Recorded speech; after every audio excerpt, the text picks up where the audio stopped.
Hey y'all, what's going on? It's Barb Meets World, and we are here again today to discuss the Real Housewives of Atlanta's season 16, episode 16, Chicken and Waffles. And you guys already know I have one of my most favorite guests, my good sis, California Cutie. Yeah. Thank you for having me again, sister. I love being here. Having you here. I love having you here. Do I love discussing this show? I don't know. Because it's like, it's gotten to be like, I feel weird watching it now because it's just like we see so much stuff happening and transpiring online, and we don't know like what is real versus fake versus fact versus fiction, whatever. So I'm just kind of I'm ready to wrap this one up. Yeah. Yeah, it got real mudslingish. It's mud and dirt and stuff all on the walls. A lot of it's, it's getting really down and dirty, and not for nothing. Some of the stuff, it's like we went right back to the circle of where we started off with, what was tainting the season with the the Kenya Moore situation. No disrespect to Kenya, because we're mad she's gone. We're Team Twirl over here. As far as her leaving, I wasn't always a Team Twirl fan, but I've always been a Kenya Moore fan, though. If y'all know the difference. There is a difference. Team Twirl is who she is on Atlanta when she first showed up. No. But, I told y'all, after motherhood changed into another person, she morphed into a more better and more beautiful person on the inside, which matches her outside. So, yes, mad that she had to leave, and I feel like it went back. I feel like we just slid right back into some old slimy nastiness. Like, it was just, I don't care for that part of it. Which has been something that we've been trying to, avoid and bounce back from, only for us to feel like we're sliding back into it. And I think a lot for me has to do with the fact that so much stuff has been happening off camera too. Like, not even just what's going on online, but like literally they keep saying things, just like in this episode.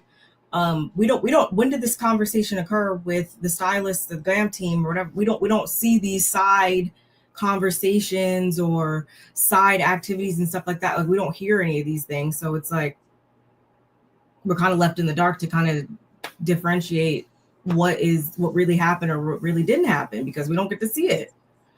I hate when they do that.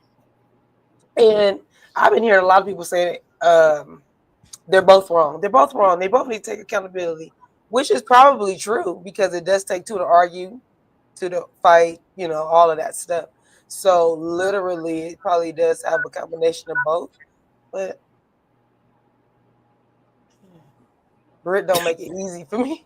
Britt don't make it easy for me to do my Libra thing. She doesn't make it easy for me to see it from both sides and be balanced. And, she makes it difficult.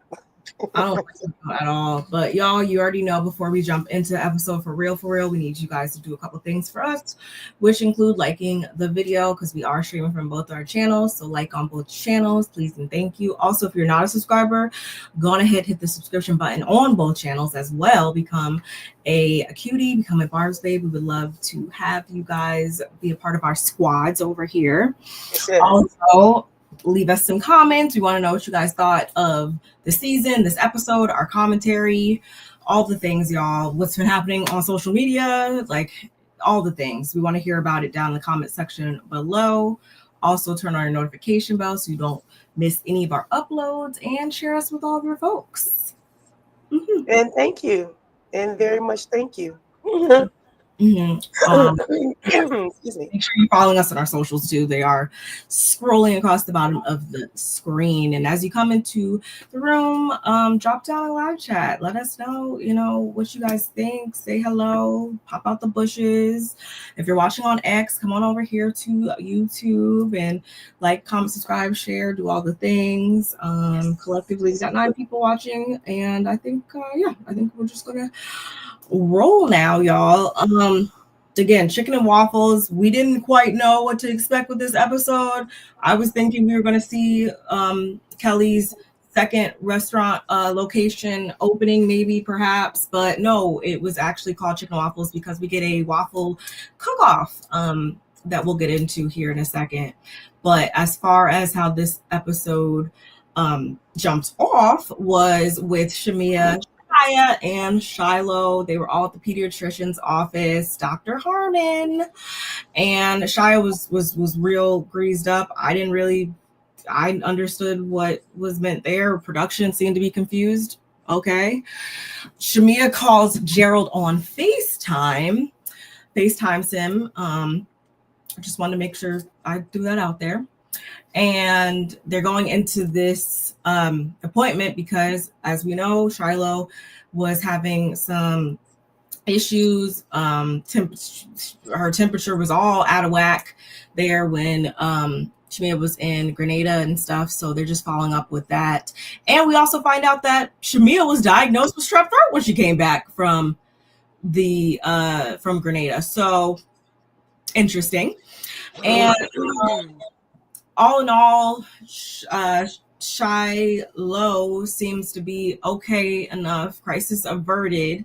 The doctor, of course, looked inside her throat and everything and checked her out, and she seems to be okay.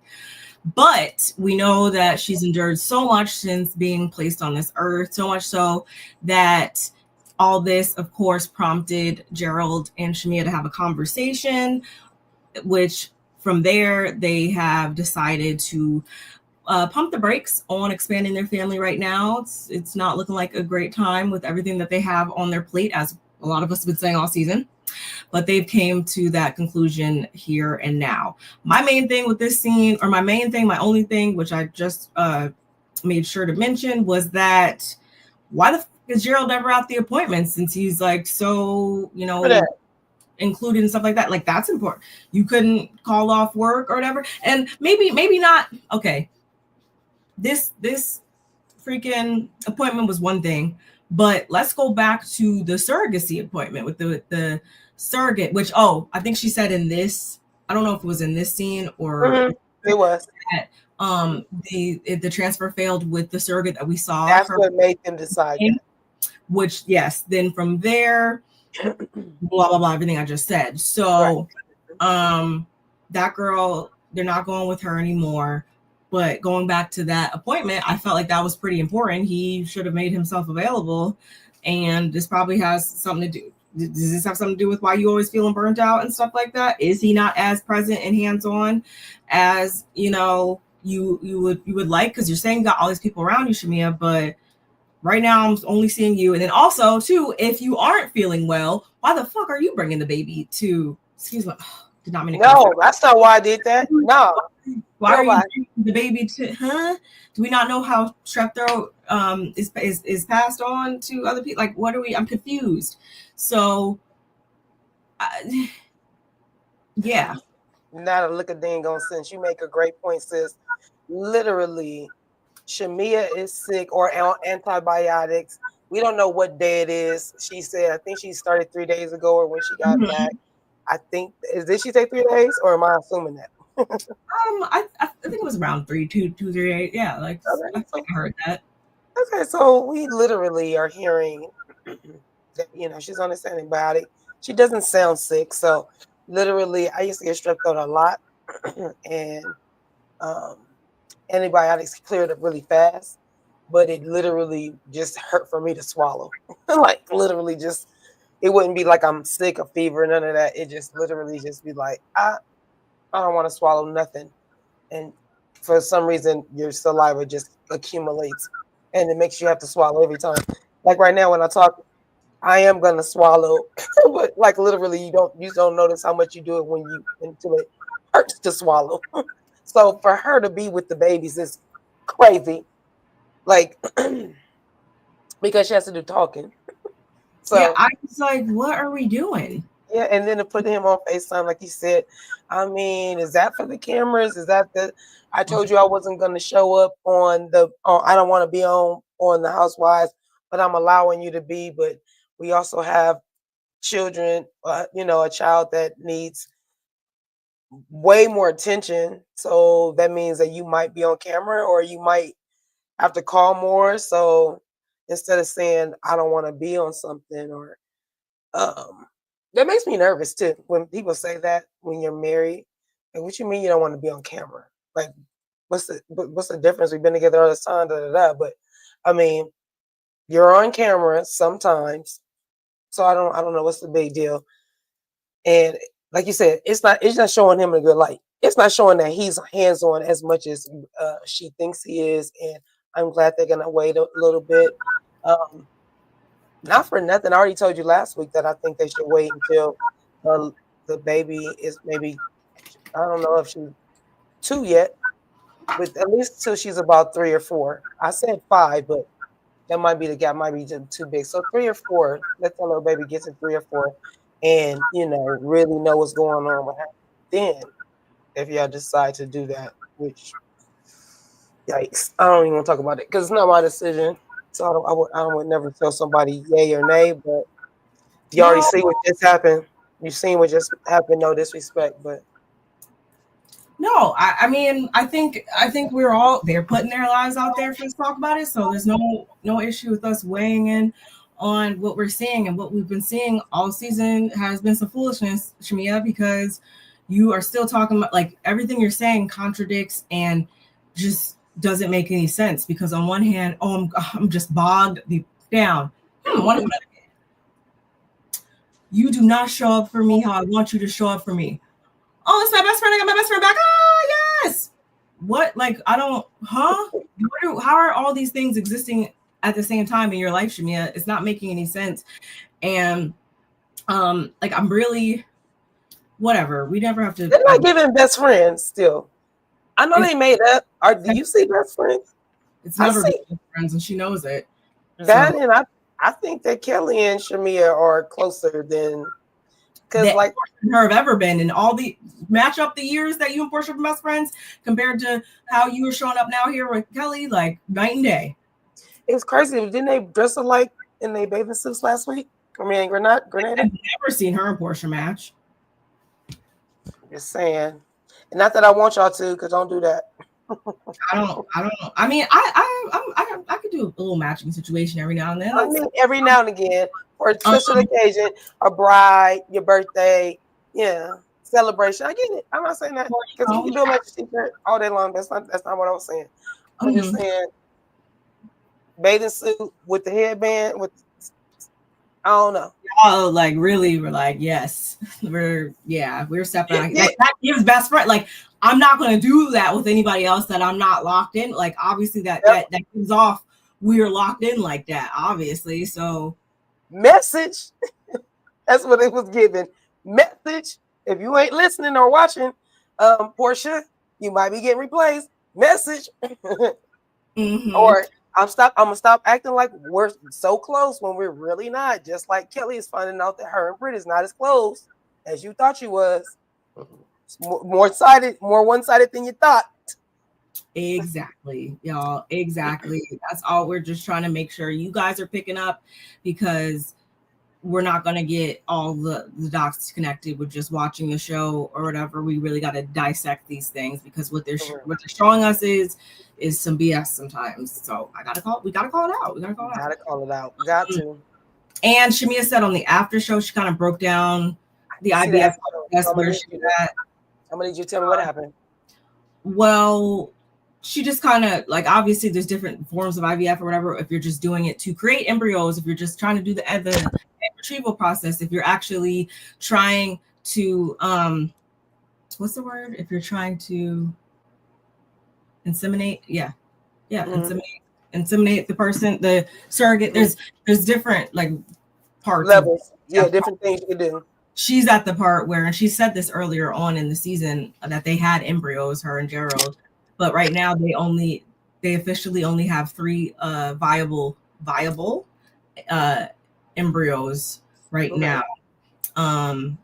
So the surrogate, or she also said that this has been something obviously that they've been going hard at since actually Shia was like born. Like this has been the hot topic of the house, what they've been going at like so super hard since then, going back to then. So that's a long time. And was she like 4 or 5? That's a lot. Okay, that's a lot to be dealing with, that whole process and trying to expand your family for like 4 years now, nonstop. That's crazy.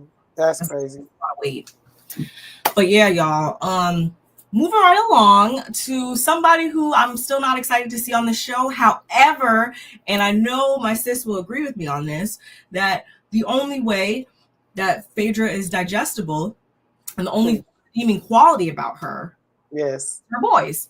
Yes, you didn't even. I was like, honestly, I'm gonna get. I mean, yes, is Apollo in their life? Yes. However, I'm gonna give like Phaedra like 65, 70% of the kudos, because Apollo, you went away for a little bit, so she has done an amazing job with those boys. They are well spoken.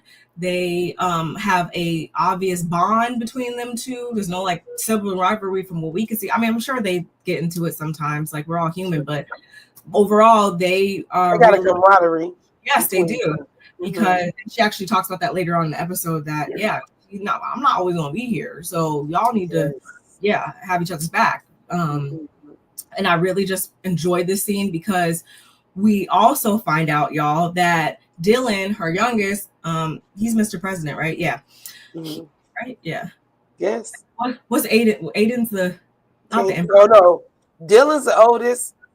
Aiden's the oldest. Dylan's the president. The baby was the president. Prince? Mr. President, and was Kent. No, he was a king. Was it king or prince? He was one. It's like royalty, so I want to say the king. I always forget. I know one is the president, but I always forget the other. Nonetheless, I wish they would have did that. I wish they would have went back one more time. I feel like, I feel like they should have showed us both of their nicknames that she gave, because she gave both of them. I don't know. I can't think, but whatever it was, he was first. So, but the president was such a cutie. He looks so much like Phaedra, and the other one looks so much like his dad to me. Yes. Oh my God, I have a picture. I don't know where it is. Oh, here it is. Definitely so. Oh my gosh. I feel like Dylan looks like both of them. I feel like Aiden. I mean, I guess they both look like both of them. But I mean, they do. Aiden looks extremely like Phaedra. I feel like I see. I knew that birth. And Phaedra. When he was a baby. Even when he was a baby, I was like, "Oh my gosh, this baby looked just like her." And to me, the oldest looked like more like Apollo as a little kid. So I literally, to see them getting they're grown up. I mean, teenage faces. Because one is 11, and then the other one is 13, maybe. I don't know, but I know the youngest is 11. Okay, so then like probably like 12, 13. Yeah, that makes sense. Yeah. So well spoken and just great start, y'all. And I say that because we find out Dylan, he loves fashion, so much so that he wanted some like bell-bottom pants. They didn't have them readily available in his size. So Phaedra was like, "Why not buy you a sewing machine and you learn how to sew them yourself?" That's fine. I think that's awesome, because I feel like, and especially you see that with, I feel like little boys, where it's like, oh, like you want to just hand them a basketball or football or whatever. There's so many other interests that you can assist your child with seeking out and stuff like that. And I feel like, we don't always see little boys out here like, give me a sewing machine and I'm gonna learn how to make my own clothes. I thought that was beautiful. And I really have to give him kudos, because he's doing a lot better than we've seen other people on this show, Sheree, show up and, not have products readily available. He got his site up and everything already. You can order. Everything is doing what it needs to do over there. And Phaedra, of course, brings it back to herself and how she is a serially booked and busy woman these days. We see her face everywhere, child, and of course that trickled on down to the boys as well. And she tells them about her upcoming event. Dylan is actually going to be able to showcase his creations at said event. They will be ready on time, and I'm loving what I see. I really am. Good for them. Absolutely. It brings me back to both my girls. My both my girls did that. They both, my oldest, she wanted to create and stuff, and so we bought her a sewing machine, and she started creating her own clothes and stuff, and she was good with that. And now Nani does the same thing. Oh, she just made this really bomb skirt. Nani just did. I can't wait for it to be finished, and it's really pleated, and it's dope. But my daughter, the youngest daughter, she just creates everything from head to toe, different stuff, from hats down to the shoes. Like, she can create any part of anything on you, which is dope. And as she did, I bought both of them both sewing machines, so that they can create and stuff, and they both can hand sew as well. So it's just great to see, like you said, a young man take an interest, and then the mom feeding it, like, yes, do it. And the fact that the brother already wants to get in on the act and, be his financial advisor, or get it going, and knowing that he has faith that his brother's gonna make some money, so he's like gonna get a little percentage off of it. I think it's good. Mm-hmm. And we have the gentleman there. I think he was like his mentor. Like, Yeah, they're not half doing this or nothing like that. Like, she really is showing up and supporting and nurturing his interests, as I would do as a mother as well. So that's why I opened up with saying the only redeeming qualities that I can see from Phaedra is that she did her big one when it comes to those boys. And yeah. I'm glad that we were able to see it, and she was able to showcase that on the show as late as it got. At least we got a piece of that, because literally, girl, you wouldn't have been able to bring that. You were on set for all 10 days. But okay. Moving right along, y'all. Kelly. We found out when she was in Grenada that she was going to have this upcoming divorce hearing. Well, the day has arrived. I don't have any pictures of it, but when I say she looked amazing in her white suit. Yeah, I was like, okay, Kelly, I'm here for it. With her blue bag. Mm-hmm. Her blue Birkin, I'm here for it. Yes. Walked up in there and did what she had to do. Unfortunately, they did not finalize things because they ran over. The judge only allocated a certain amount of time, and they ran over. They couldn't, come to agreements on certain stuff, and unfortunately, they're going to need a continuation. And afterwards, back at home, Lamont, that's her publicist. We got introduced to him earlier on in the season. They're, seems to be close to her enough to show up and support for her after the court hearing. And just before he steps away, he opens the door for Shamia to come on in, even though she has all this stuff going on in her own life. Okay, y'all. Let me just pause real quick right here and say, when I say that, I'm not saying like, don't show up here for, like, I still, even when I do have stuff going on, I'm still going to show up for my friends as much as I can, of course. However, the way Shamia be making it seem like she's really just going through it all the time. She got so much going on over there. Shit don't seem like it's going to get done or tended to if she's not around or whatever. I just was like, well, okay, well, of course you're showing up for, anyway. We know that it's been 3 years since Kelly's been going through this whole divorce situation. And again, she's just ready to be done. However, since they couldn't finish it today, like I said before, they have to continue it. And she also lets us know, and Shamia know, that her ex-husband got locked up. Why? Clink, clink. Dumb. And I hope they keep his... Clank the clank, bitch. Arrest her. Clank the clank, bitch. That would have been me. That really did not age well. But anyway, that would have been me, because what you're not going to do, is come up here and not do for your children. Her ex-husband epitomizes the statement. What is it? You will cut off your nose to spite your face. That's literally her ex-husband, because you're trying to get back at her. let me not even say get back, because we don't even know what happened. You're trying to spite her so much that you are now locked up because you decided that you were going to be a deadbeat and not, show up for kids, even though you guys are going to divorce. Doesn't mean you were divorcing the kids, but apparently in your mind, that's how you were going about it. So no, you're exactly where you need to be. And I would have said exactly what Karen just said. Lock him up. Lock him up. He did not do what he was supposed to do, which it wasn't even, those weren't Kelly's rules, y'all. Right. The judge said, hey, you're going to pay this amount. And we have she has not seen any of it since the first time he got locked up and he paid enough just to get out. And no more payments after that. One payment to get out, and that's it. Boy, you are a sorry sap sucker. You are sorry sap sucker. Like, seriously, like, what's wrong with you? Why would you do that to your children? Never mind, that's your. So even let's say, like, men like to argue over. People like to argue over child support. So if there's a problem with you giving your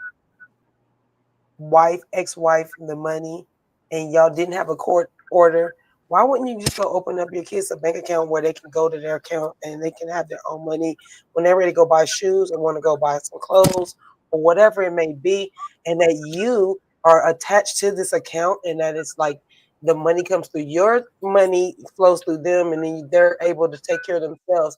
But all that not doing for the baby mother, trying to not do for them, that never works. All the kids remember is that you didn't do for us, all of us, mom, me, my sisters.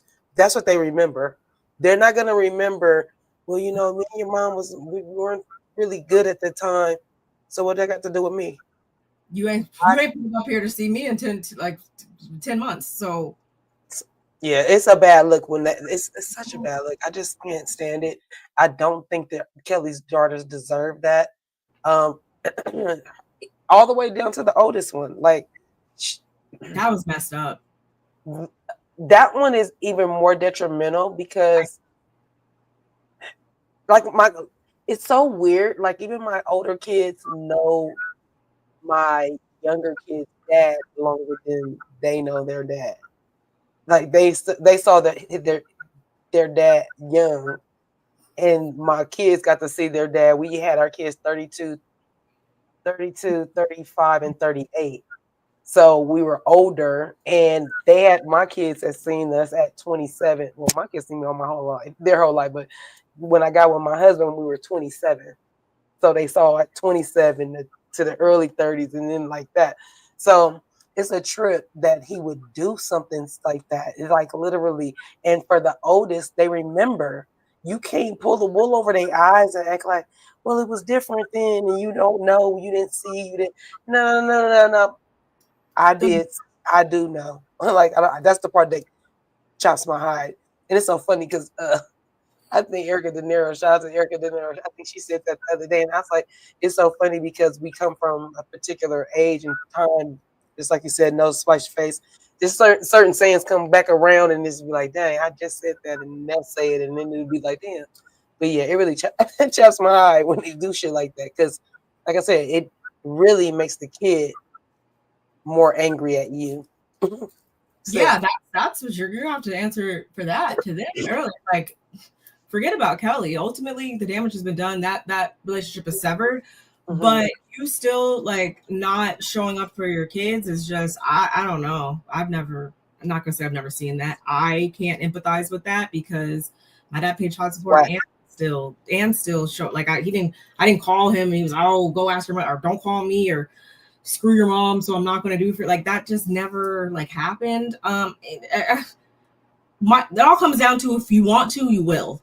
There you go. Want to show up for your kids, if you want to be present, like it don't matter court order. Like if you want to do for your children and you want to make sure that they understand that they are cared about and loved and supported by you as a parent, not just because the other parent is showing up for them. And I say that because I think about Candy and her baby daddy situation back in the day where it's like, oh, well, like you don't need no help because, Candy's money bag. So that means I don't need to do anything. What the fuck? Huh? Riley said, give me the money that you should have gave me anyway. Exactly. need it right now. If you're gonna do that, you Again, should I'm have put not. that in a trust. Like I just said, he's put that in a bank account, a trust fund, something that when she turned 18, she could have got that money. When she turned 2025, you literally you could have cash out like all the kids. Everybody got Apple Pay. Like there's ways to get those children money. If you can't be there presently, there's ways to make sure at least you're showing up monetarily. Because yeah, there's 4 of them and shit ain't cheap. So I can only imagine. And I wonder why did we find out why they're divorcing? Who filed for the divorce? What is it? No, I'm gonna assume about? she did. No, that's why I said like I can't say he's getting back at her because well, actually Kelly can literally, and we'll get into that later on when Britt says a certain thing, and I'm like, who cares? Because he's proved to be ain't shit. So Right. who cares about respecting him? But whatever. No, we don't know. I wonder if we're gonna touch on that at the reunion at all, but we'll see. So. I think about like I say people, y'all, that they're gonna show up if they want to show up that way. I think about freaking even if you want to be, you could even be petty when you show up. I'm not condoning that, but like I've seen people still show up even though they're kind of petty and showing up. And I think about back when I was younger, my best friend, her parents, she had 2 cell phones. Like that's how much they were just not even, and they get along today just fine, which is crazy. You know, time heals things sometimes. But I bring that up because it's just like, yeah, in the event that you don't want to deal with the other parent or minimize y'all's communications or interactions, there's enough technology in 2025 to where you can still be present if you want to be present, if you give a fuck. He don't give a fuck. That's what I gather. That's what I gather. The last little part of this scene though, y'all, deals with Shamia actually asking, or actually no. So as they're talking, Angela actually FaceTimes, or no, she called Kelly just to check in, ask how she was. Everybody has been made aware that she had this court case coming up, and they, you know, she's been very vocal about how grueling of a process this entire divorce has been. Not even just the divorce process. It sounded like the marriage. It started in the marriage. So you would just, you know, of course, think that other people, when you tell them that, if we're trying to build friendships and stuff like that, you're gonna, you know, even if it was a 2-second text message, hey, how you doing? I know you dealt with that with a lot today. Just want to make sure I'm thinking about you. Angela made sure that she called Kelly, and she was very appreciative of that. Shamia then asks Kelly, hey, what's going on with you and Britt? Like, have you talked to her? And we find out that Kelly and Britt have not talked since Grenada. And Kelly at this point is really disappointed. She showed Britt so much support through the issue that she started up with Kenya. Supported her by showing up with the IV therapist, wherever. She threw her a brunch that she funded. She even walked out of Kenya's event when she thought that, or when it was looking like she was trying to go in on her supposed bestie. She showed up. She showed up that for the big old bouquet to the derby type, whatever that was. Wait, oh, I forgot about that. Yeah. Multiple times, y'all. We can't argue. We cannot deny the fact that Kelly has made it her mission as a friend, at least from what we could see on the show, to show up for Britt in the beginnings of the season. So again, she's super disappointed with the fact that wasn't reciprocated. How do you feel about that right now? Like her saying that, how she feels, all this, like very valid points. I went back and forth a lot. Yeah, they showed us all those receipts. So we saw that. Like I said earlier, that's a one-sided friendship. It's been a one-sided friendship. I said earlier, me and you, a couple of episodes back, or a couple of our lives back, that I think that Britt and Kelly came in there on a mission to get to one had we're gonna get. It wasn't get them off the show. I don't mean it like that, but they literally was gonna like, you know what? I'm not gonna let nobody talk mess to me. And for Britt, I feel like that's how she came to Kenya. And not that Kelly was coming in on that, but I feel like when you best friend, you're like, well, girl, I got your back, whatever happens, no matter what. And that's why we got Kelly doing what she did for Britt when she walked out. She was so gracious to even say, I'll tell you. She said, I'll tell you in the car. She didn't want to say it in front of the cameras that she saw following them. That's how much of a friend she was. She didn't even utter the words. Girl, she showed you, and she didn't do none of that. So we all saw the receipts to that. When it comes, what else did happen before that? Because you said you talked about something else. Is that all we talked about? Was just the Kelly? Yeah, really. Yeah, because we stopped to talk about her marriage. So that was the only other part was Kelly and oh yeah, the divorce. The dissolution of their friendship.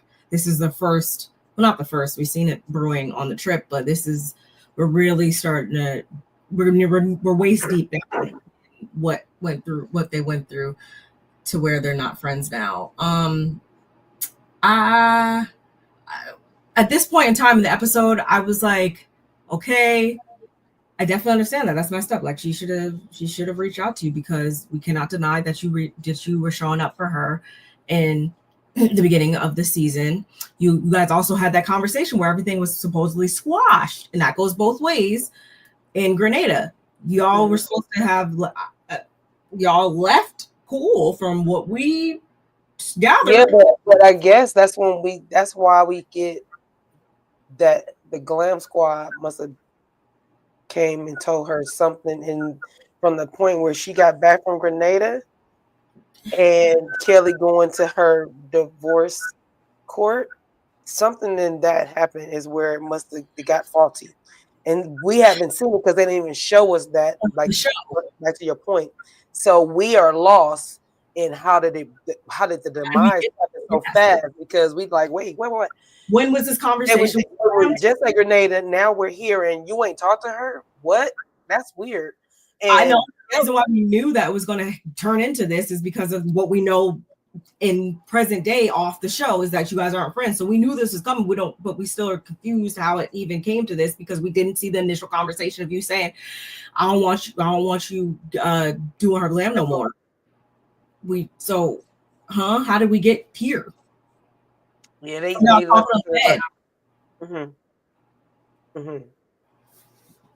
Yeah, I don't like when they do that, because even though we piecing it together, thank goodness for the fellow not commentators, but our content creators on YouTube, because we piece it together, and it takes all of us to be like, I didn't even see, girl, I didn't pay attention to that. That's why it's important for y'all to leave comments and stuff, because sometimes y'all see something we didn't see and didn't think of it the same way. So yeah, so weird, y'all. The next scene, however, we get a small little 2-second clip of Phaedra. She sending out the invite to her event. She partnered with a close friend who was the owner of the Ivy showroom, which I've mentioned before. That, I mean, I guess now we know they're friends or whatever. So I guess it's not just Phaedra just renting all her designer clothes and not buying them. But she said that's her client. And wait, yeah, she was like, I'm her lawyer. She has Ivy showroom, but now we're doing something separate. So yeah, exactly. So they don't always talk clearly, but that's what I picked up. That did too. I was like, wait, what? An elevated shopping experience centered around furs. So I guess they went into a fur side business. Mm-hmm. Okay. Kelly, y'all. Kelly has done it again, though.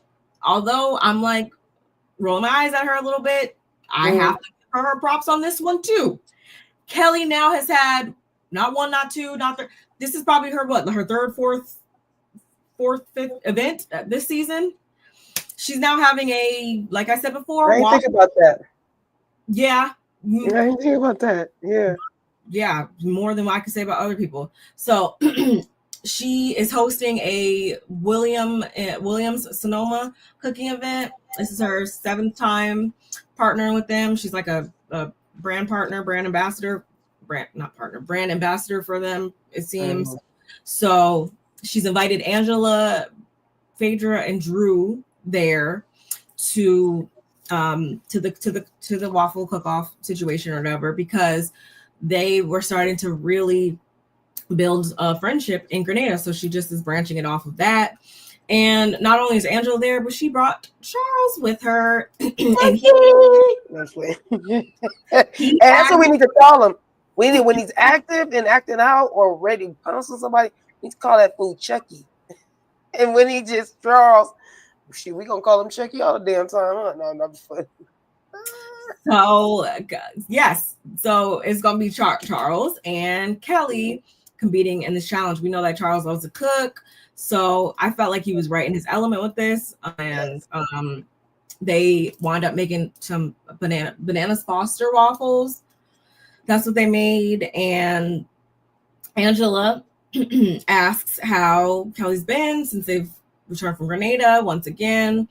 And you know, how are her and Britt, like what's going on there? And Kelly's like, well, yeah, I guess I've got it good, or you know, kind of good. I haven't spoken to her though. Very just nonchalant about it. Like, and they're like, aren't you all best friends? Huh? Wait, what? Like, that's not making any sense. Is that normal? What's up with that? And Kelly's like, nah, it's not normal, but you know, I'm mainly focused on me right now though. So, you know, it is what it is.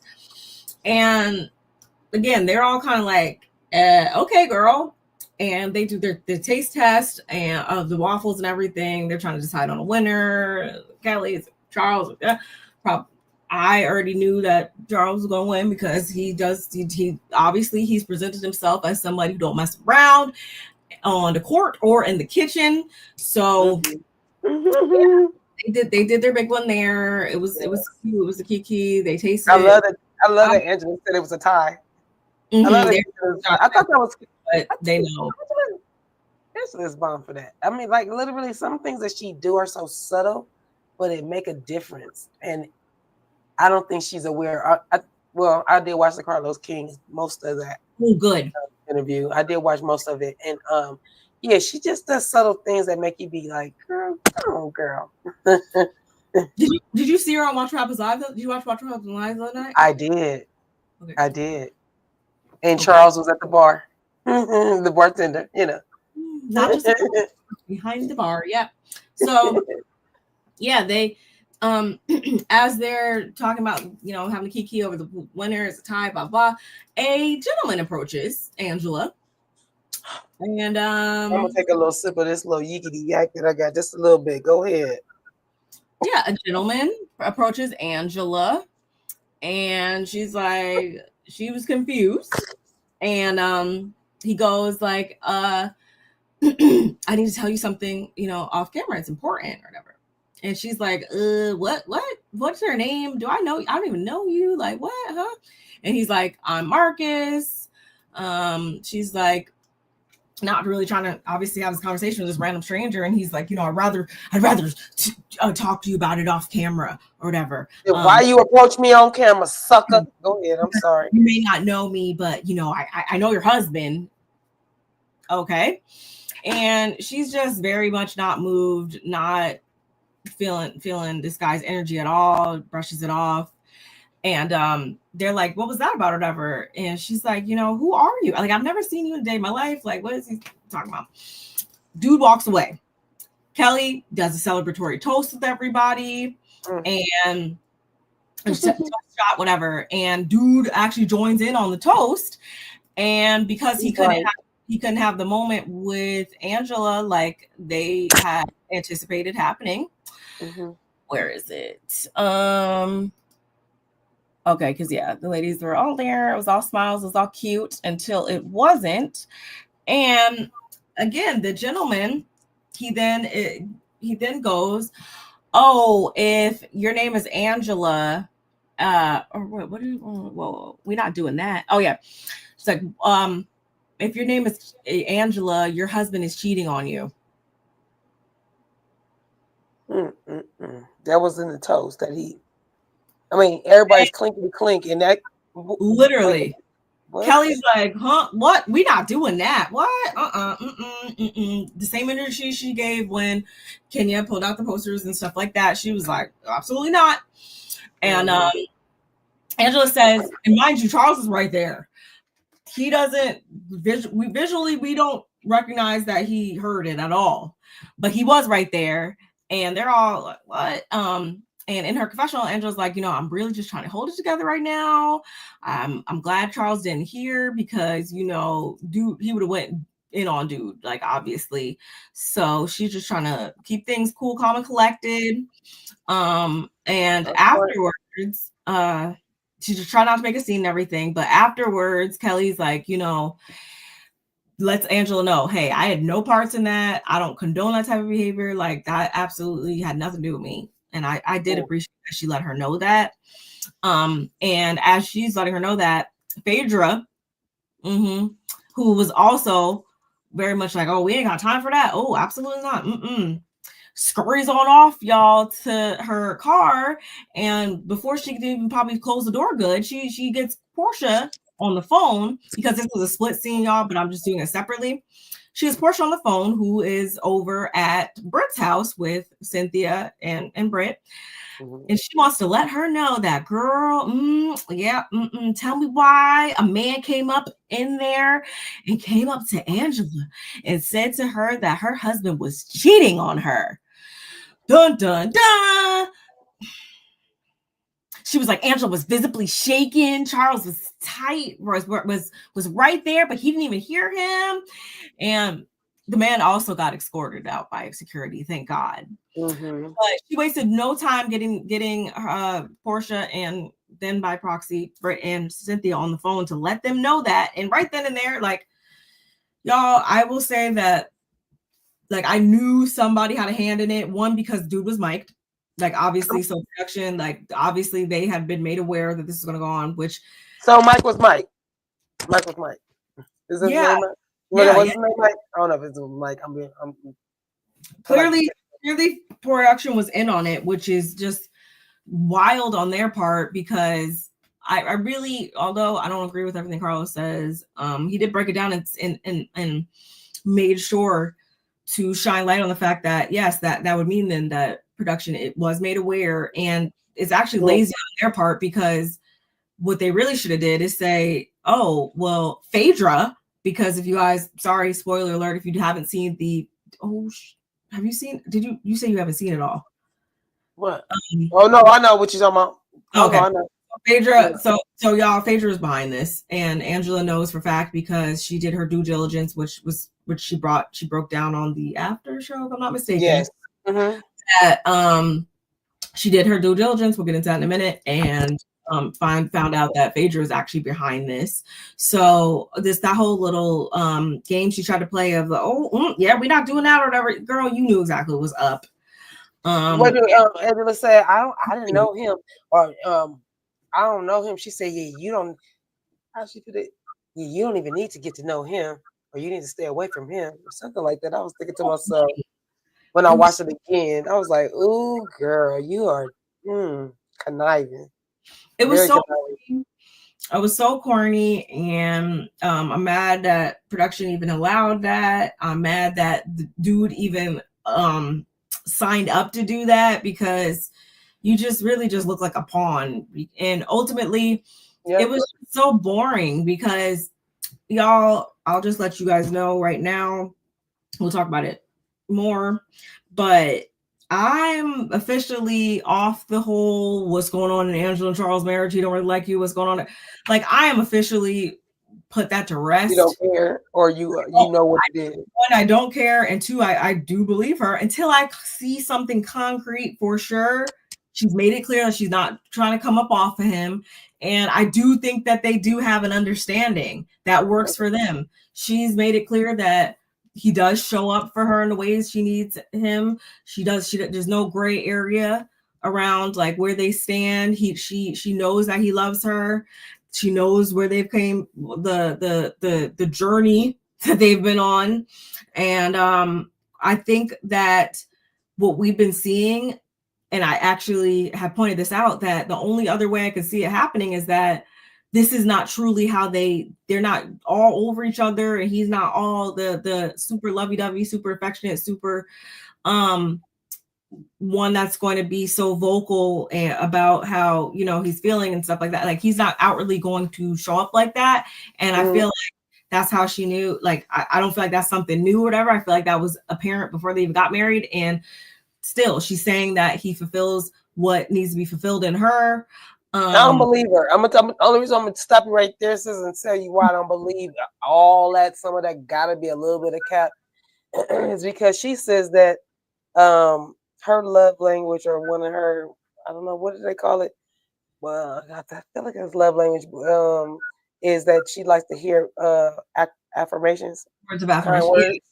So right, but if you look at the way their relationship is set up, it don't seem like, now I could be wrong because we ain't seen them that much, but like the things that we have seen, it's not like he goes out of his way to tell her kind words all the time. That's not his personality, but he did on Watch What Happened Live. They gave him 5 reasons that he loves Angela, and she's him right out. She's smart. Good businesswoman, a good mother was number 1. Yeah. I'm missing one, but however, he came right through in the clutch for me, and then I said, "Oh yeah." But I said this when they first got together. We looking at from the outside looking in. That's their relationship. She knows she married. We don't know. She know. And all these things are knowing. She looks at it as knowing all of the things that we've gone through. Like, in her opinion, they've been to hell, is what I'm assuming she's referring to. They do some shit enough. They're still in therapy too. Yeah, but he's still showing up though. That's what I'm saying. I've just shifted how I'm looking at it, and not trying to look at it from the angle of trying to find something wrong with it or try to apply my own definitions or how I feel like he should be showing up or whatever. Like I said, this doesn't mean like she could be lying right now, but that's how she's presenting it.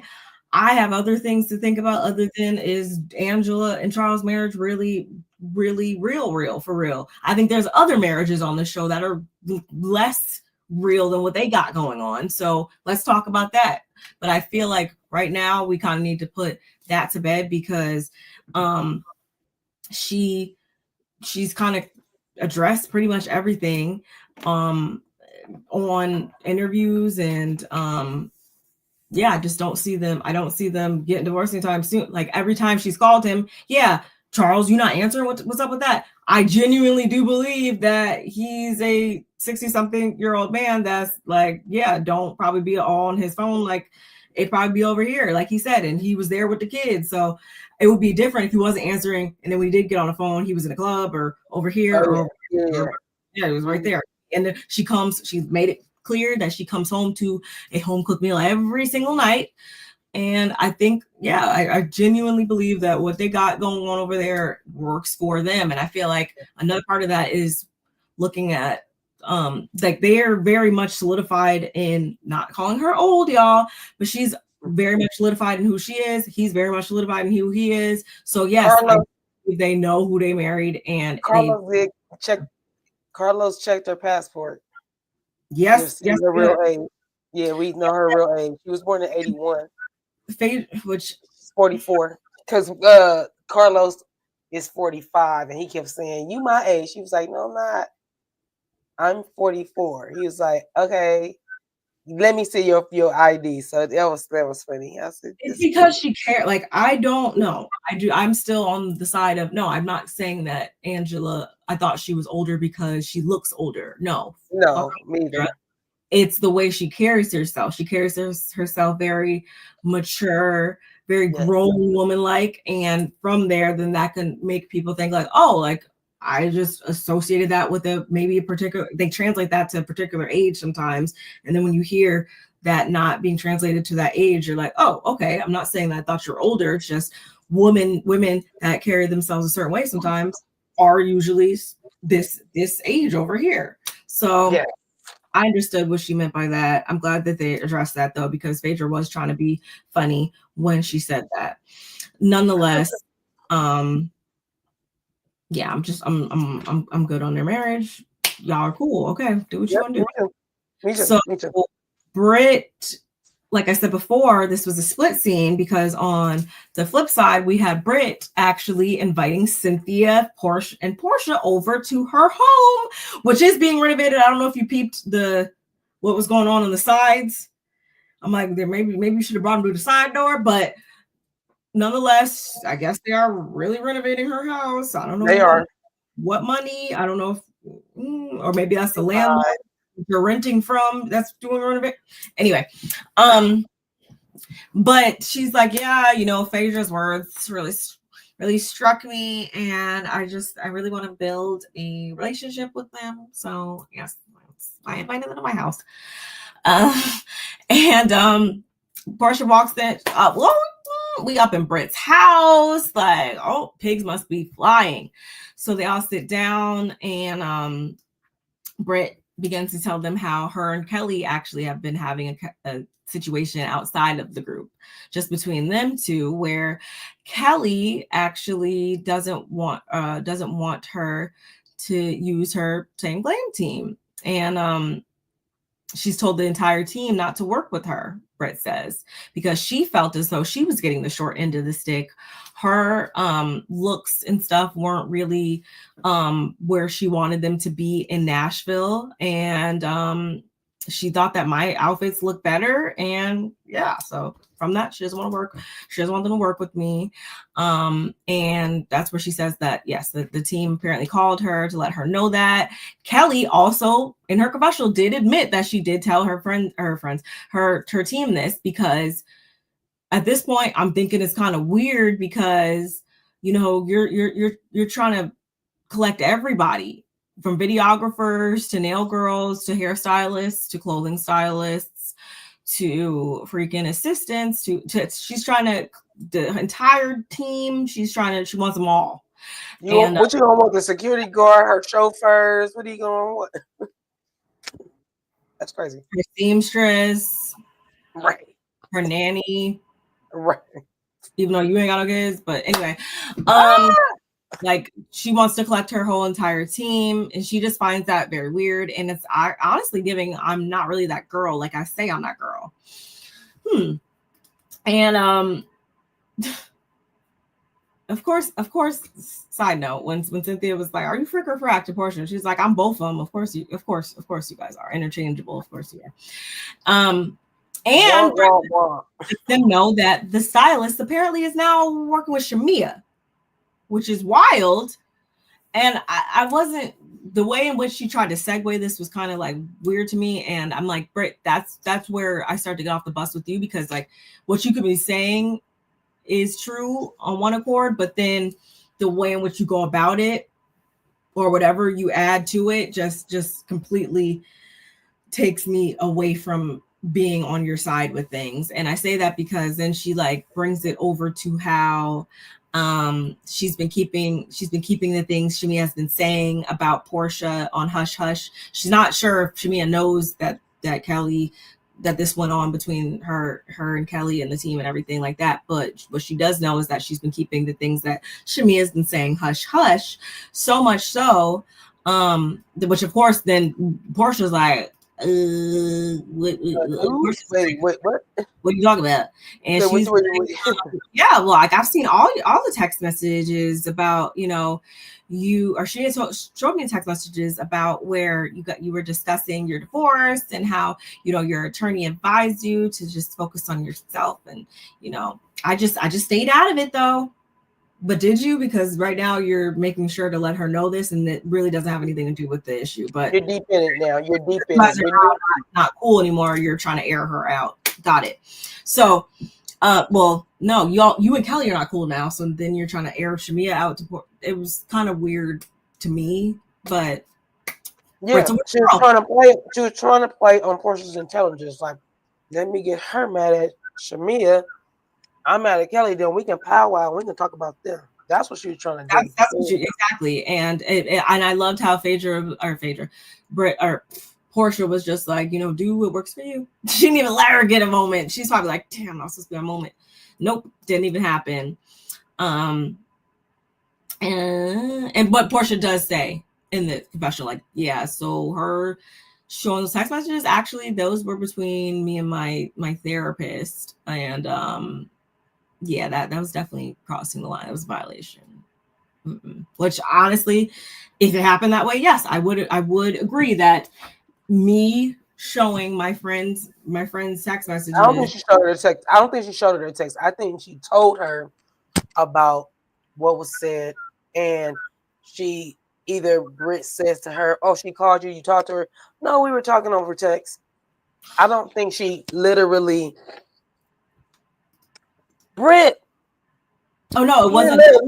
Yeah, it wasn't her attorney. It was her therapist. Yeah, it was her therapist. She didn't. I don't believe that it was what it was. I think that she did tell her what was said, and you know, and I don't think it was like so detrimental what she said to her. But I don't think she literally took her phone and was like, "Yeah, let me show you what me and Portia be talking about," because you know, like, bro, get out of here. On one hand, Shamia, at least to me, has definitely proven herself to be like a simple-minded, like just a simpleton a lot of times. Mm-hmm. So on one hand, I can see her doing something like that, and I don't know, like you might be a peach holder, first time peach holder this season, but you've been on the show before, so if you've walked into that, Shamia, you're less than smart.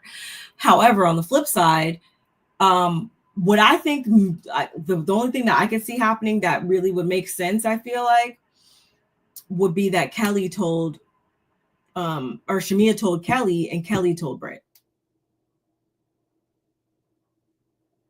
I could see that that seems more logical in my opinion. Shamia told Kelly and Kelly told Britt.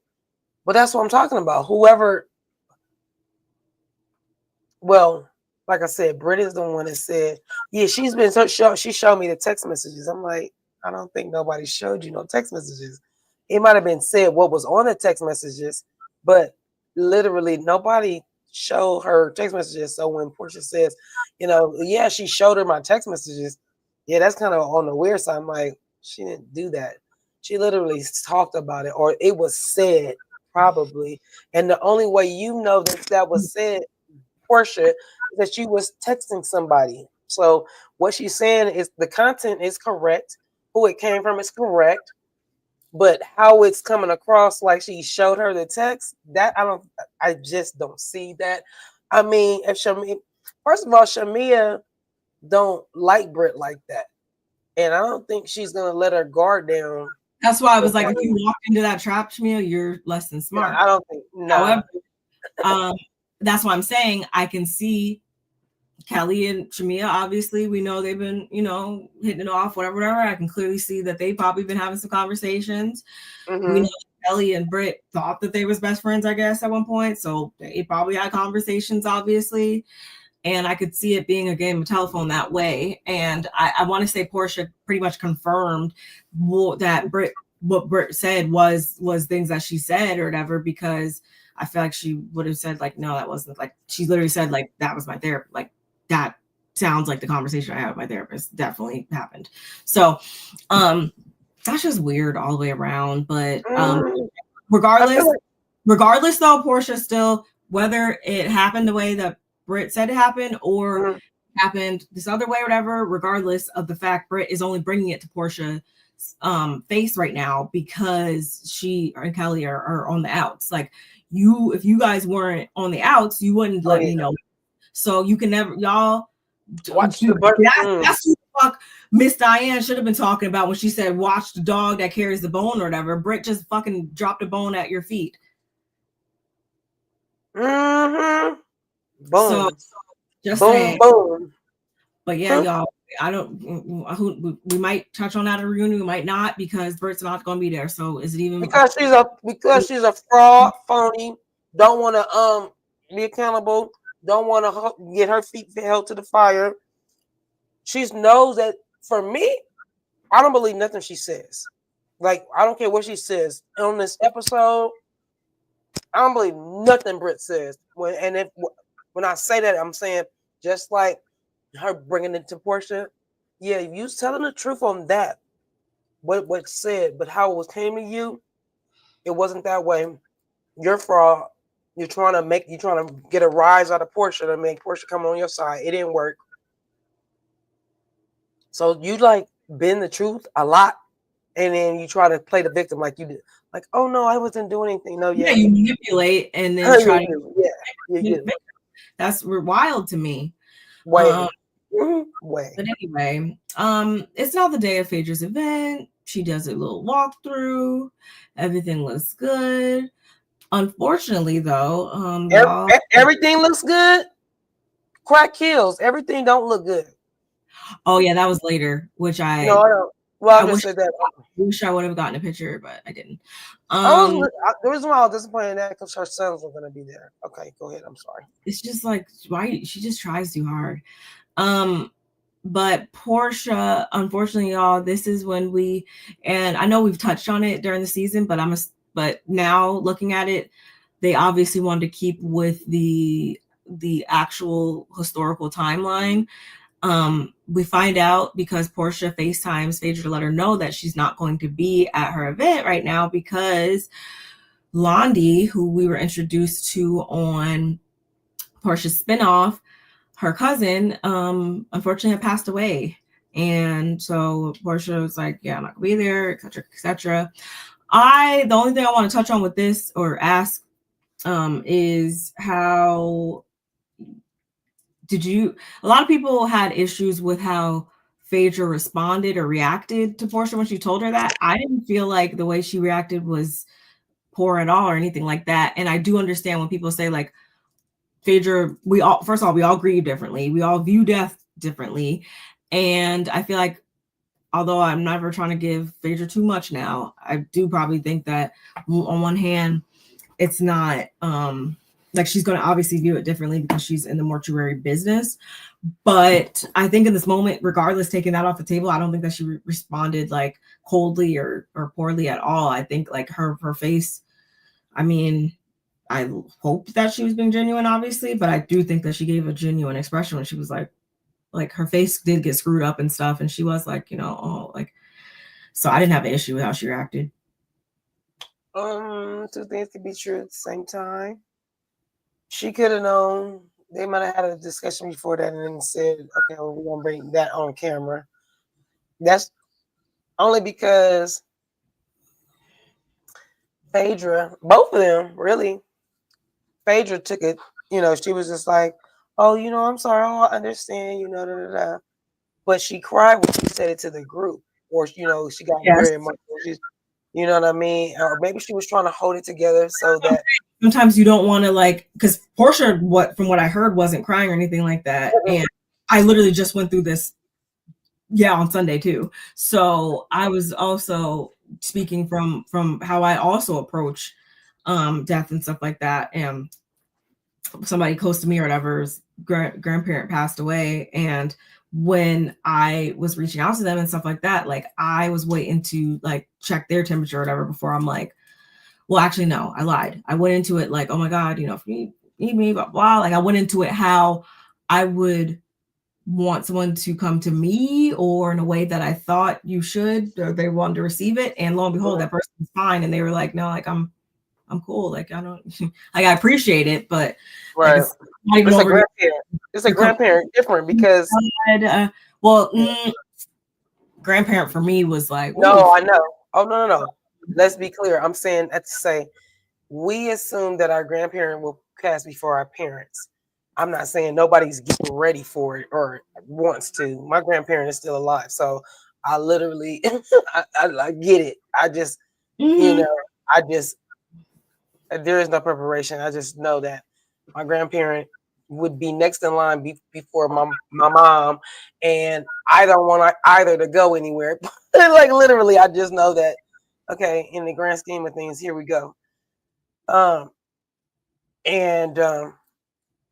I mean, that's all. It's just you gotta check it. You know what to do with your friend or how it's gonna feel. Exactly. I'm not just gonna Like you just, so I think that was existent here where it's like, because if I break down, then I might make them break down, and they're the person involved in it, and they're not even upset. So I'm just going off their energy.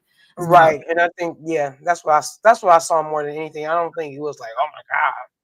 No, neither one of them was crying and then, but like I said, like, I know most of you guys were like, I didn't have an issue. I had a lot, y'all. Phaedra makes it very easy for us to have issues with her, but this wasn't. She does. But you know, it was an issue 2 hours later when Crack was attacking. And if you guys didn't watch the episode and you don't know what we're referring to when we say that, Phaedra Crack was like on display at the freaking event. And I didn't understand why, because her dress was so low cut in the back that the crack was there. And like my sis said, her kids were there. So it was just kind of like, I felt like ultimately you're just always trying to try hard and it's annoying. You didn't have to do all of that. But then again, like she called him strawberry shortcake and all this. And Kelly, girl, your legs ain't that much longer. And that's why you think that you can. No. You know what he's saying? Nonetheless, all the ladies start arriving. Speaking of bite-sized brownies, did you see the titty shake that she get? Oh my God! When you put that in the chat today, I don't think you saw why I was like, I clocked it. But girl, first of all, she tried to put it on Little Kim. So you look like Little Kim, girl. Do not touch my boobs. Which unfortunately, don't touch my boobs. Whichever era of Little Kim you're talking about, I think she's beautiful. That can also be a compliment, and also you trying to be funny, because looking good. You right. Yeah, if we're talking about 25, I think she was talking about good. Like, yeah, I got that up. But if you're talking about 2 months ago, Lil' Kim, I don't even talk like that. But she grabbed her boobs. It was a whole shoot. It's your event. I mean, have I, No, I grope my best friend. My best friend. I don't grope her. I never like grab her like that in front of everybody. But my best friend, okay, maybe my best friend, she used to bop our titties, like bop them, like walk by, like boop, like that. But the way Phaedra does it, and the way she speaks, and the way she just is always. She wants to put her face in it and go like this. That's what I would do, man. That's what she did to Sweet Tea. You remember? She was like, "Oh, baby's gonna love you." Right. See, I don't know, like, what is up with her and people's titties, but don't leave your titties around Phaedra because she gonna motor them. She be like, it was a lot going on, and Kelly got groped twice because Shamia touched him too. I saw, but yeah. How did you feel about Angela's wig? I didn't really love Angela's wig. I wish I had pictures. I don't. Of but that. Short and wavy? Well, I can't remember. It was like, she was trying. It was like a wet look. Oh yeah, no. She knew. That was horrible. I was giving Michael Jackson when his back was a bad wig. Like, I don't like it. No, let me go back. It's giving Ethel. She isn't. I Love Lucy when she wore the wet back look, and Fred knew that she was gonna, come in looking different, and so he looked at her and he jumped. She knew it looked bad because someone said it. I remember seeing it on X where she was like, "Yeah, here." Oh, really? Here it is. Yeah, it wasn't right. It needed to be. I don't know. It was wrong. It was wrong. But I love that she can point those things out about herself. I love that. She's grounded in her. Like, y'all should know that she's sure of herself. The way that she's able to take the criticism and not just be in here clapping back in the comments and talking about, you all don't know what you're talking about. I look great. Like, she knows when her wig do not be wigging how it's supposed to. This picture right here, if you can see it, I don't want to play it because it's a video, but it wasn't what it should be. And right there, the picture. I mean, that's a video, so but the way it's paused right there, it don't look so bad. But no, it was not given like it looks right there. My eyes went directly to it when she came on camera. I was like, and that's why I had to think about it. I was like, you know what? My eyes did that, but I forgot because I was so deep into the content. excuse me, what they were talking about. That when I saw her, I was like, And then I went right into listening to what they were talking about. That's crazy. Shamia, I didn't mind Shamia's dress for once, which is wild. Like pigs are flying. I didn't mind hers, but honestly, y'all, the person who looked the best, which maybe she should be working with the glam team. Maybe every team is not for everybody. That's a part of this too. That has a lot to do with it. Maybe that team wasn't dressing. Let me get my Angela fan on real quick because that's cold blooded. Angela is Miss Mama Ray. I get to see it. I only saw it. I didn't see the ends of the sides of it that it flared out right there. I was like, man, that's a lot of body yada yada. You see, like that's a good picture. That is a nice pic, and that's a nice pic right there. Yeah, she's serving in all directions. She is. I can't lie. She looks good. Serving.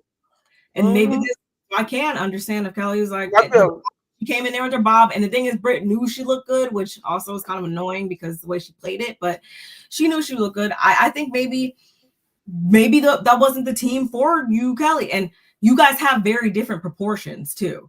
Very different.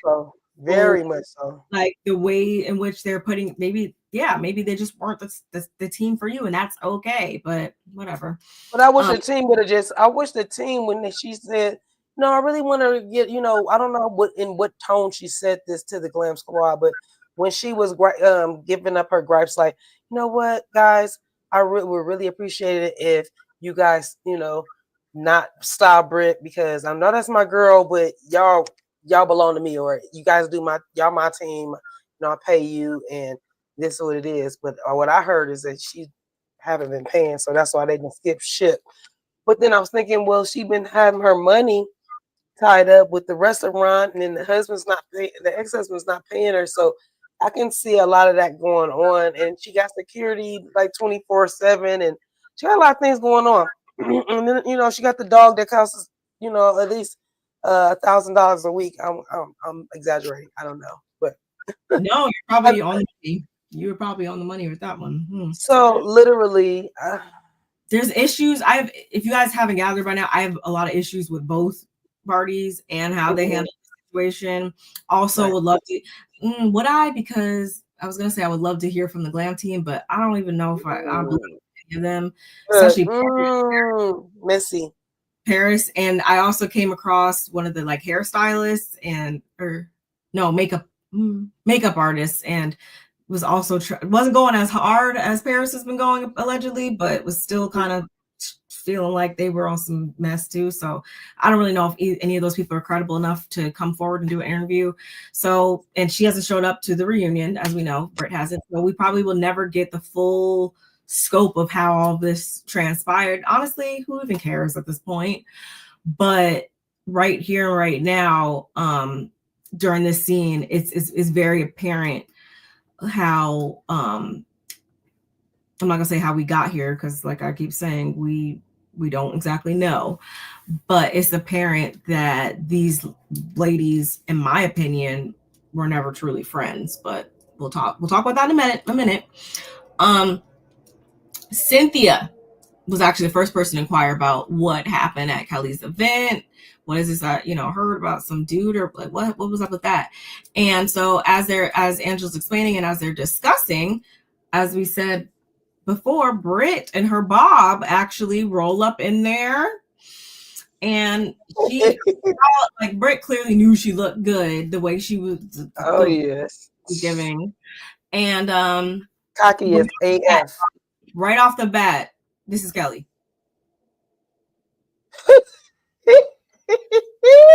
And hi to everybody. Hi, Kelly.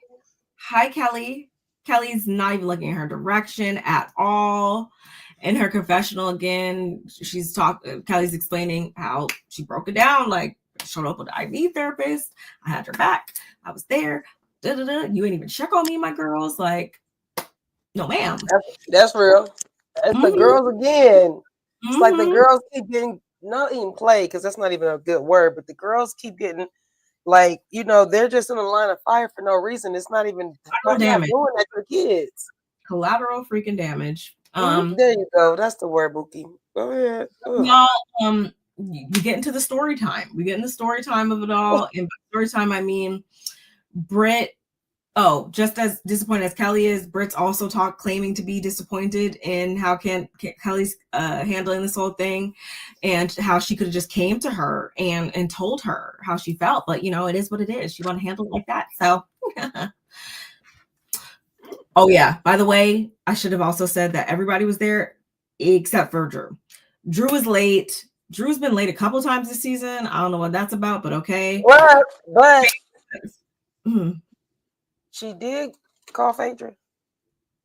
Yeah, she did let Phaedra know she's gonna be late, but nonetheless, Phaedra showed her the traffic that she was in. But y'all already know Georgia got stupid traffic, just like LA. Y'all you gotta leave earlier. Stop doing that. Stop doing that. Go. You need to. You know what? Stop cutting it close. You need an hour to get to wherever you going when you driving wherever the hell y'all go, because Georgia traffic is crazy. Yeah, it is. It is. Yeah. It is. It's crazy. Go ahead. Drew ain't arrived. Doors are locked. Phaedra ain't playing about the punctuality. She's like, and like I said before, Portia's not there. They're like, where's Portia? Phaedra's like, I'll tell you guys later. Let's get the show on the road. And this is actually where Angela confirms that she did do her research on Marcus, and because she got people to do not play by her or Charles, and they paid dude a visit. Okay, they paid him a visit only for her to find out that he was paid to be there at Kelly's event. By who? We already told you by who. And she got a description of the person who told him and everything. So she did her due diligence, and we're gonna hear more about it in next week's episode and the finale. But producers were, of course, trying to make this a humorous moment, asking freaking Angela if she was tied to the mob or whatever. Because I mean, she says she know people, whatever. So as this conversation is going on, though, Drew finally shows up in good spirits. I say she's in good spirits because even when she finds out that she was locked out or whatever and had to wait outside, she was cool on it. She was having a good little time out there. She was sharing freaking chicken wings with police officers. She was having a time, okay? And he was cute. He was cute. I was like, oh. I love that for her because it's like, Phaedra, you tried to play in her face probably with that. She didn't even allow you to see her sweat. Good on you, Drew. But as the conversation is going on inside everything, or I should say, as Drew's outside and the conversation is going on inside, Kelly, it really starts to heat up because she's still trying to ignore Britt and everything, but it's clear that this dude, you're saying you paid him or whatever. Oh, it must have been the person who didn't show up, or must have been the people who didn't show up or whatever. And Cynthia clocks it, and she's like, "Oh, well, Britt, actually, she did have us over. Portia was there too." She's like, "Oh, Portia was there. Ooh, okay." And Britt's like, "Yeah, we were all at my house, and Portia was there." And Britt again is recognizing this passive aggressiveness that's coming from Kelly's direction. She clocks it. She calls her out for it. And Kelly's like, "Girl, I'm not being passive. I am aggressive." Okay. And just as soon as she says that, Britt then turns to her, begins to actually walk towards her too. She steps towards her. And she's like, "I haven't seen you ever aggressive." It wasn't for Cynthia. Cynthia gets in between them, like, "Okay, we're not about to do this right now." Yeah, now. This everybody's like, it's about to go down. But it doesn't officially go down because Kelly actually starts to walk away once Britt calls her insecure. She's talking about how she always needs to have sidekicks around or whatever. Kelly is walking away, but as she's walking away or whatever, she turns and the Phaedra's right there. She's like, you better talk to your fucking pill popping roommate. What? All she offered me was Advil, huh? What's going on? Oh my gosh. Phaedra was so Who crazy. did, okay. I didn't get that Michael Jackson purple ball. I said, Who? bye, Feisty. girl. Hi, Feisty. Hey, feisty. So and y'all can let us know in the comments or whatever. Who did you guys think that Kelly was directing that comment to? At first, without really watching it back how I should have, I just took it and ran with it and was like, oh, she's clearly talking about Britt's husband or whatever that we don't know anything about. Episode 16, still don't know what he does for a living. So, but when I watched it back, y'all, it does appear as though Kelly was saying that to Phaedra because remember, her and Britt were roommates in Grenada. So it's giving that Britt is low-key a pill-popping animal. And Kelly just decided right now to let everybody know this. But wait, y'all, there's more. Britt doesn't let her get this off because then she responds with apparently Kelly has terminated some pregnancies during her marriage that obviously the way in which Britt was throwing it out there would lead us to believe that Britt or that Kelly during her marriage got pregnant by somebody else and went to the clinic and got some procedures done. So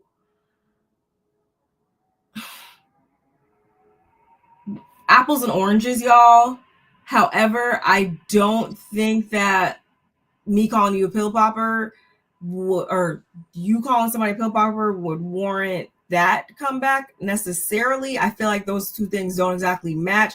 No, you shouldn't be going around throwing out people or popping pills. However, you coming back with that was like wild to me. But it continues though. Because Kelly's like, oh, you can never have a kid. Britt calls her a hobbit.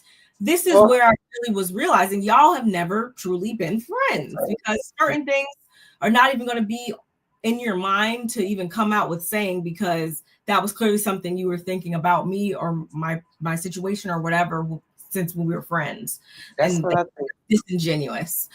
Shamia also tried to call out Britt for her talking about her Kelly pregnancies and stuff like that. She tries to basically, her and Angela thought that that was a low blow on Britt's part. And Kelly by now, I'm assuming to not allow things to escalate further, has excused herself. Phaedra's over there helping, being there for her, sure.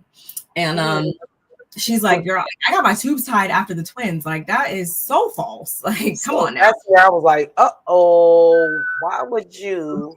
And y'all, the show hadn't even gone on. The show's about to happen right now, finally, thankfully. Mind you, Drew was still outside. But show starts. Right. Jessica White was actually one of the models, which I know is she still on Love and Hip Hop? I don't know. I don't watch it.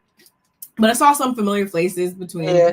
She's still on there. And was also there, which I don't know if you guys are familiar. I am familiar with him because I know he's worked with the ladies, especially on this show, and everybody in Atlanta and all over pretty much.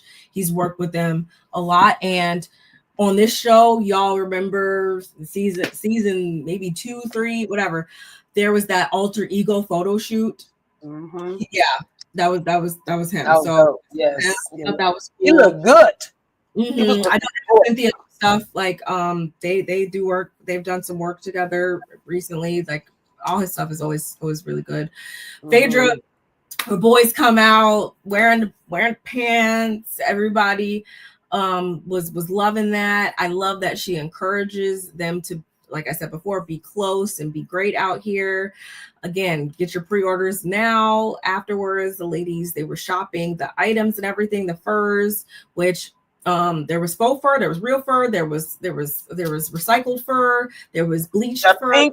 That pink fur, the one that Kelly had, I said, if that ain't my sister right there, if that ain't fur right there. A pink fur. I could use that. I know you can. Afterward, but yeah, they're all shopping and everything, y'all. And Britt, or Shamia decides to sit Britt down to probe her, and to like kind of scold her about not showing up for Kelly or not reaching out to Kelly because she knew, like, she has all these things going on. And Britt, she ain't having that. She's like, I can't be fake. Like, She was not falling for that at all. She's not trying to come down from her high horse of I'm right, Kelly's wrong. And Phaedra brought it up, hearing it from somewhere else. Oh yeah, she was like, Phaedra brought it up and she didn't even hear it from her. Like, she heard it from somewhere else. So just missed me with this. And so then we finally conclude the episode with Phaedra pulling all the girls list, setting the girls list down to the side and letting them know about the unfortunate news that Portia told her. And when she does that, Shamia, which I didn't notice the first time, but when I watched it back, Shamia's reaction let me know that this was the first time she heard about this, which, again, y'all really not best friends like that. Come on, because why would you? I know you're going to Phaedra's event, but you still should have called Shamia. Period. Hold on. What? Well, I know I wouldn't be in the situation, but somehow, some way, if I was Shamia, I'll just get up right there and be like, girl, I just found out what. But yeah, and of course Phaedra's trying to talk about, like, this is why we need to, not be bickering and having all this mess going on, and whatever she was saying was speaking to, like, yeah, we need to be getting along and not having this drama transpiring between us and stuff like that. And I'm like, you are the drama. You are the issue. You are the one that caused a big mess in this episode alone. You sound like a Lionel Richie song. You are the sun. You are the rain. She was yes. That's exactly what I felt, because I'm like, Phaedra, get out of here with that. But as we said before, Watch What Happens Live, Cynthia and Angela were on there. We had and Charles and Chucky Boy. Oh, Charles. We had Charles behind the bar, y'all. Why is my computer not working? Because I wanted to bring up the things that I've been seeing online, but why is my technical difficulties? Here we go. Hold on.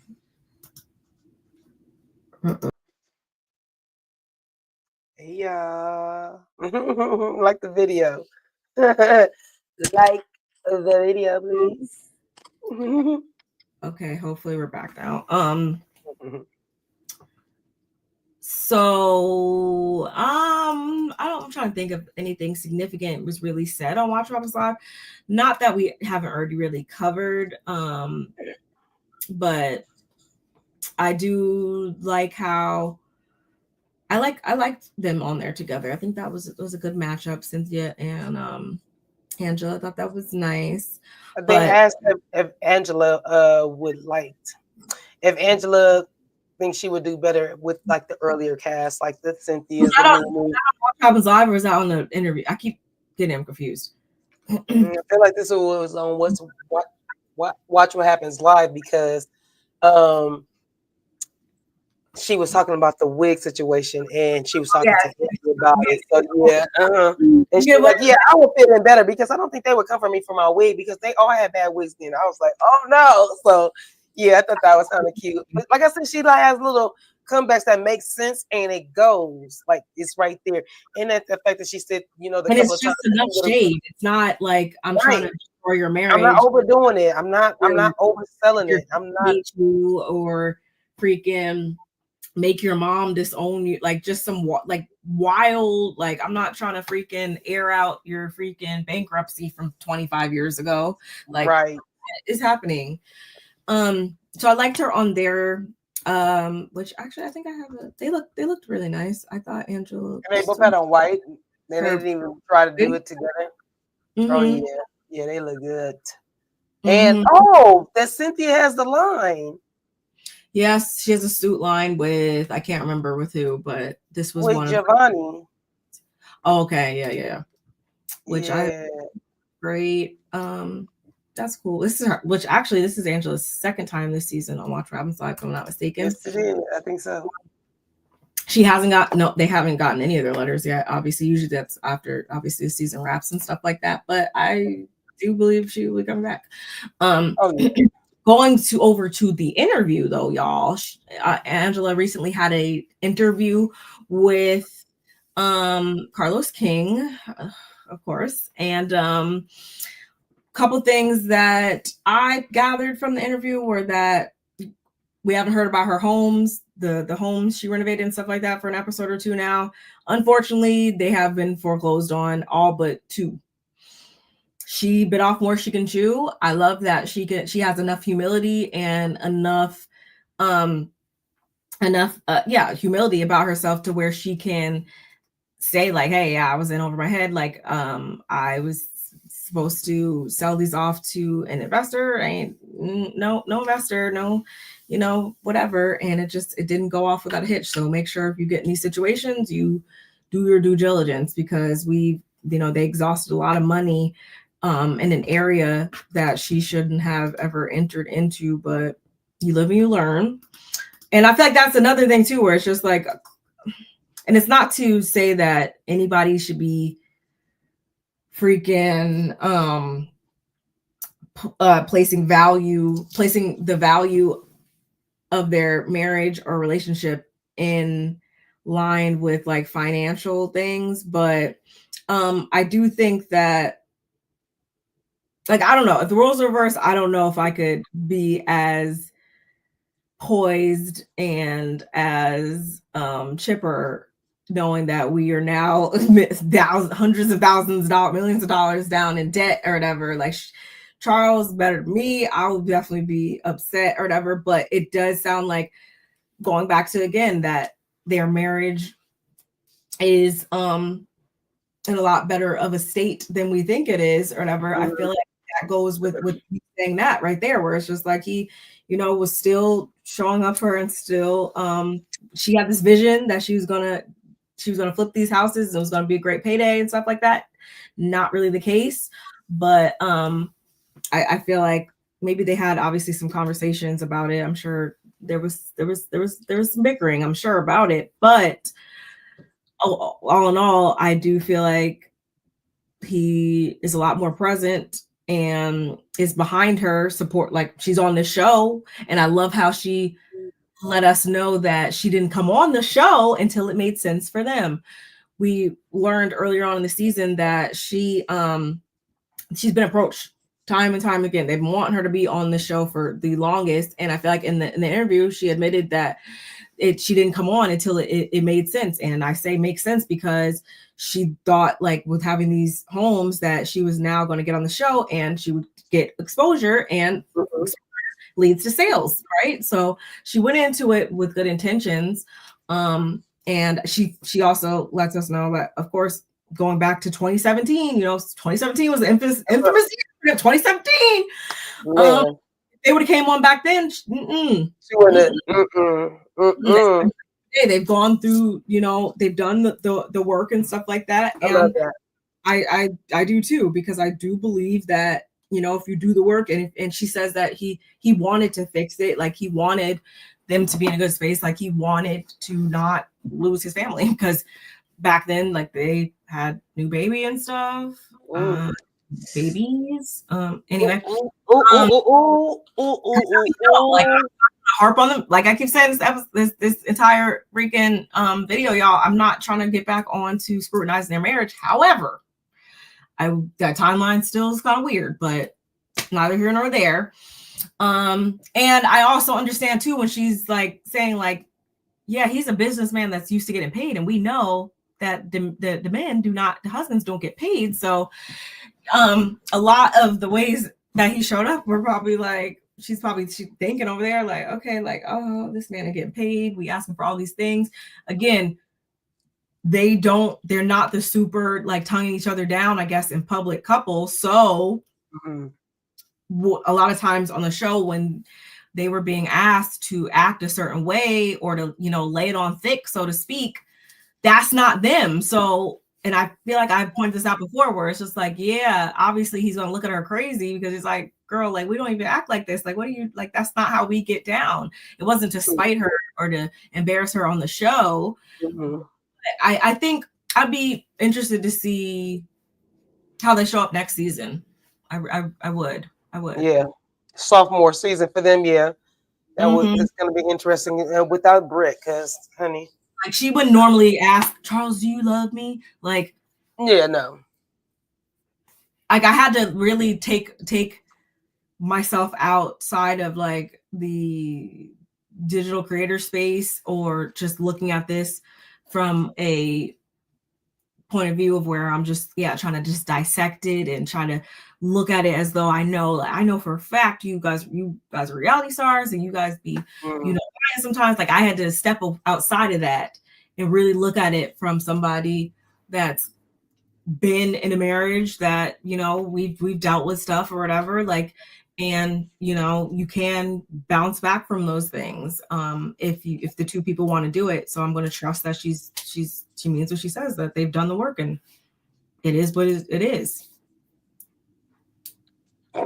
That finger point means something, y'all. It means until I see other, like, I'm gonna take what you say for what it is, face value. Yeah. Inviting Angela simply points things out. I like how she like points things out without adding any extra mess. She points things out from a mature, I feel like, standpoint, which is why I feel like a lot of us have really gone up for her during the season. Yeah. She does recognize that she would have been aligned better with the old cast. And Carlos had to ask her who, if she could think of her dream cast, who all would she put on there. And I have a screenshot actually, or I have a picture, a graphic I got on X. These are all the people that she said she would like to be on there with. Yes, Phaedra, or not Phaedra. Well, yeah, Phaedra's included, but Sheree, because we know that Trey and Charles have dated or whatever. She thinks that would still be good, that they would have some good conversations, some good scenes. Of course, she had to say Nene right off the bat. Kenya, Cynthia has really been a support system for her, so I like that. Drew, that's her girl. Claudia has reached out to her, and she likes Claudia, and she did say Phaedra, although Angela also noted that, and she said she me as a friend. She also noted be nice, honestly. But with Phaedra, she came into the season already with under the understanding that more than likely Phaedra is going to come for her. For whatever reason, she has really good discernment about herself, and she just believed in her gut that Phaedra's going to come for her. So again, fast forward to now, none of this is probably a surprise. And Charles also knows what's up too, because he said on Watch Happens Live, he was just like, yeah, like the way it all transpired and stuff like that, and what we're going to see next week too, it was like, it was clear it had her name written all over it pretty much. Is what he's getting at without saying. Her mom, girls, before her mom left this earth, they left off, Charles had cooked, her mom had came over, they shared a meal, and that was all she needed. That was all she needed to see happen between them before her mom left this earth. So that's all good. I love that they were able to have that. Yeah, that was she knows Phaedra started to remember. Yeah, that was pretty much it for the interview from what I gathered. It was cute or whatever. Wow, I can't believe we are approaching the season finale. That's cray. Like it's funny because it took a long time, and now that we're at the end, it's like, oh, okay, we're at the end. Yes, y'all. But I think we'll call it here, and then next week I'll definitely prepare some clips and everything else we need to do to wrap things up and stuff. because the girls have still been online, obviously fighting and all that, y'all. But I don't want to make this too long, so I do appreciate the opportunity coming up here and talking about the episode with you. Yeah, it was interesting. I would give this episode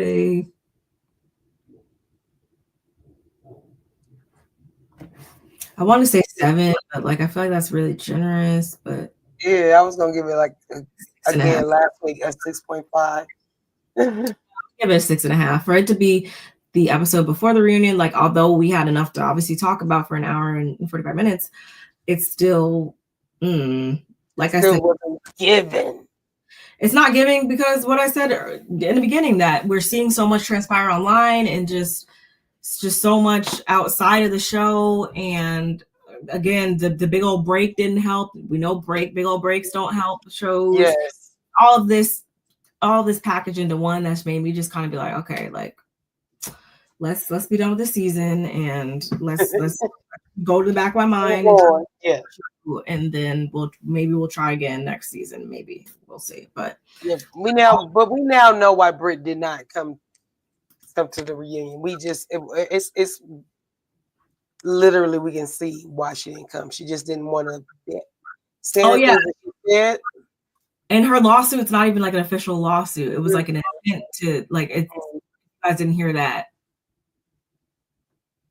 Yeah, so she's weird. Yeah, we're gonna leave it right there. It's like literally we'll talk about her for the next 30-45 minutes by herself, her weird self. Again, collectively 49 people are watching. We appreciate you. Don't forget to like, share, please like, please share, please comment, because it's like at this point y'all do be watching, but like for some odd reason y'all just don't like to like or subscribe. I don't get that. Like I don't know why. Just applying pressure to the button, y'all. Just apply pressure to the button. I don't know why you'd want to meet and listen to us this long and not do those things. But for my analytics show that you aren't doing the things. So please, okay. We want us to continue to come down here and give you our commentary and show up and stuff like that. We need you guys to show up for us too, and like and comment and subscribe and share and all the things. Please. And yeah, we'll see you in the next one. Yeah, good night, guys. All right. Bye.